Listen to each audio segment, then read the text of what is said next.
Municipal circle పరిధిలోని dumping yard, చెత్త రవాణా కాంట్రాక్టులు మరియు సుమారుగా 3.40 కోట్ల చెల్లింపులో జరిగినట్లుగా ఆరోపణలు ఉన్న ఆక్రమణలపై సీఎంసీ కమిషనర్ కు ఫిర్యాదు చేసినట్లు ఆకుల సతీష్ తెలిపారు. ఫిర్యాదులో అప్పటి ఎగ్జిక్యూటివ్ ఇంజనీర్ ధీరజ్ కుమార్, ప్రస్తుత డిప్యూటీ ఇంజనీర్ శేర్లింగంపల్లి, మాజీ మున్సిపల్ కమిషనర్ రామకృష్ణ, ప్రస్తుత డిప్యూటీ కమిషనర్ షబీర్ అలీ మరియు ఇతర సంబంధిత అధికారుల పాత్రపై సమగ్ర విచారణ నిర్వహించాలని కోరినట్లు తెలిపారు.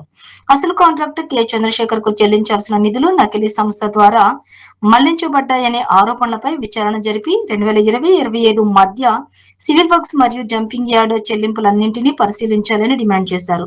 ప్రజాధనం దుర్వినియోగం జరిగినట్లు తేలితే బాధ్యులపై కఠిన చర్యలు తీసుకుని ప్రభుత్వ నిధులను రికవరీ చేయాలని ఆకుల సతీష్ కోరారు.